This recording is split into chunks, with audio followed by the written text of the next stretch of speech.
اچھا علی بھائی، ایک بڑا ہی امپورٹنٹ مسئلہ پہلے بھی کئی بار ڈسکس ہو چکا ہے، لیکن میں چاہتا ہوں ہماری آڈینس تک دوبارہ پہنچے. طلاق کا مسئلہ، ایک ہے، تین ہے، اکٹھی دینی چاہیے، اکٹھی دے دے تو کیا شمار ہوتی ہے؟ یہاں پہ پھر لوگ فوراً مسلک تبدیل کر لیتے ہیں، پہلے ایک مسلک میں ہوتے ہیں، جب ہو جاتا ہے پھر وہ چینج کر لیتے ہیں. قرآن و حدیث کی روشنی میں طلاق کا پروسیجر کیا ہے؟ اور اگر کوئی بندہ تین بول بیٹھا ہے تو اس کی کیا ہے، اس کے بعد رجوع ہے یا نہیں ہے، ایک کے بعد ہے یا نہیں ہے؟ تفصیل سے پلیز اس مسئلے کی. دیکھیں، جو اہل سنت کی جتنی کتابیں ہیں، جتنے ائمہ ہیں، وہ تو متفق ہیں کہ ایک مجلس کی 3 طلاقیں 3 شمار ہوں گی اور اس کے بعد رجوع نہیں ہو سکتا. ٹھیک ہے. اور حلالہ بھی نہیں ہو سکتا، وہ تو حرام ہے. وہ تو ایک نیچرل حلالہ ہے کہ اس نے کسی اور جگہ شادی کی، بائی چانس ہو گیا، وہ اکلادا معاملہ. ٹھیک ہے. اب آپ نے پوچھا طلاق، اسلام میں طلاق ایک ہے. ٹھیک ہے. اس کے بعد دوسری طلاق دینے کی ضرورت نہیں. ٹھیک ہے. 3 مہینے بعد وہ عورت آپ کے نکاح سے نکل جائے گی. 3 مہینے تک وہ طلاق رجی ہوگی، یعنی ریورسیبل ہے. ٹھیک ہے. آپ واپس آ سکتے ہیں.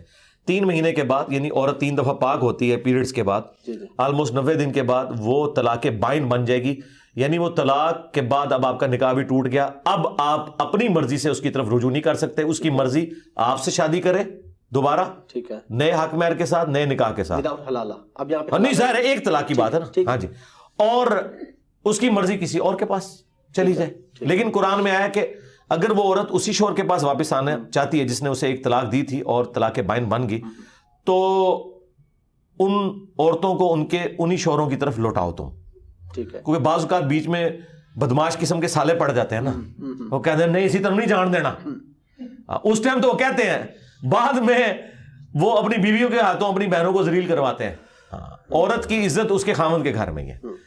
اب یہ جو بات ہے نا کہ 3 طلاقیں کٹھی، کیوں 3 طلاقیں کٹھی دیتے ہیں یہ لوگ؟ اس لیے کہ ان کے پاس دین کا علم ہی نہیں. شادی کرنے کا شوق ہے، طلاق کے مسائل ہی نہیں پتا. میں نے جب کبھی کسی کا نکاح بڑھایا نا، اسے بتایا کہ بھائی 3 طلاقیں کبھی دماغ میں بھی نہیں سوچنی، ایک بھی نہیں سوچنی. کیونکہ ابو داؤد میں حدیث ہے اللہ تعالیٰ کو حلال چیزوں میں سب سے ناپسند طلاق ہے.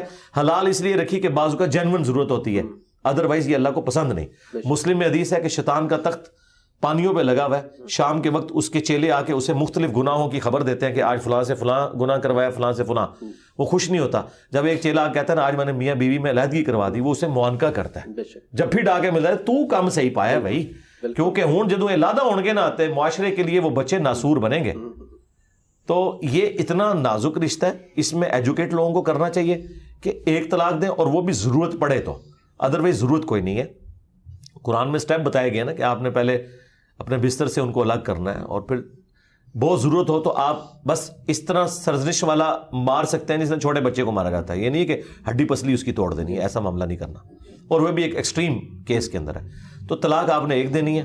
کٹھی 3 طلاقیں دینا اگرچہ حرام ہے، گناہ ہے، لیکن صحابہ کرام کا اجماع ہے کہ وہ اسٹیبلش ہو جائیں گی. اس کے ثبوت میں مسلم میں حدیث ہے کہ حالت حیض میں طلاق دینا حرام ہے، لیکن نبی الاسلام نے عبداللہ بن عمر نے جب طلاق دی تو رجوع کروایا. جب ان سے پوچھا گیا اس طلاق کو شمار کیا گیا تھا، ان کا ہاں شمار تو کیا تھا، اس کے سوا تو چارہ نہیں تھا. حرام تھی لیکن اسٹیبلش ہو گئی. صحابہ کرام کا اس کے اوپر اتفاق ہے. الموطا امام مالک میں پورا چیپٹر موجود ہے. وہ جو مسلم کی حدیث ہے نا کہ نبی الاسلام کے زمانے میں حضرت ابوبکر اور عمر کے ابتدائی دور میں 3 ایک شمار ہوتی تھی، وہ اس عورت کے لیے کہ جس کی رخصتی نہ ہوئی ہوئی ہو، مرد نے اس کے ساتھ صحبت نہ کی ہو، اسے کہتے ہیں غیر مدخولہ. غیر مدخولہ عورت کو اگر مرد 3 طلاقیں دے تو وہ ایک ہی شمار ہوگی. اس مرد کے پاس اجازت ہے کہ وہ اس عورت سے دوبارہ شادی کر سکتا ہے، ٹھیک ہے، بشرطے کہ خلوت سیاح ثابت نہ ہو، یعنی رخصتی نہ ہوئی ہو. ونس رخصتی ہو گئی ہے، خلوت سیاح ہو گئی ہے، تو پھر آپ نے اسی رول کو فالو کرنا ہے کہ اگر 3 طلاقیں دے دیں جو مرضی. اب یہ نہ جا کے اہل حدیثوں سے فتوے لیں. اہل حدیثوں میں بھی جو پڑھ لکھے علماء ہیں وہ چیز مانتے ہیں کہ یہ بعد میں، یہ زیادہ ابن تیمیہ نے مسئلہ اٹھایا تھا کیونکہ شیعہ کے ہاں یہ ایک مسئلہ تھا. خیر شیعہ کی تو اپنی بھی ریسٹرکشن علیحدہ سے ہے، بس ان سے متاثر ہو کے انہوں نے، یعنی یہ وہ مسئلہ ہے جس میں شیعہ اور وہابی ایک ہے.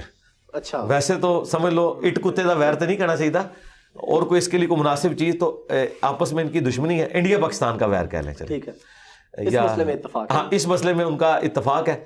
تو بہرحال کتابیں جو ہیں نا اہل سنت کی، وہ تو یہی بتاتی ہیں کہ صحابہ کرام نے 3 کو 3 شمار کیا ہے. اس میں دوسری رائے نہیں ہے. اور یہ جو لوگ جاتے ہیں فتوے لینے، وہ ان سے اسٹامپ پیپر پہ لکھوا لیتے ہیں کہ ہم اہل حدیث ہوتے ہیں.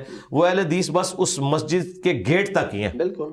ہاں، تو اس سے اندازہ لگائیں. میرا خیال ہے لوگوں کو ایجوکیٹ کرنا چاہیے تاکہ لوگوں میں یہ کم علمی کی وجہ سے جو یہ اس طرح کی حرکتیں آتی ہیں نا وہ نہ کریں.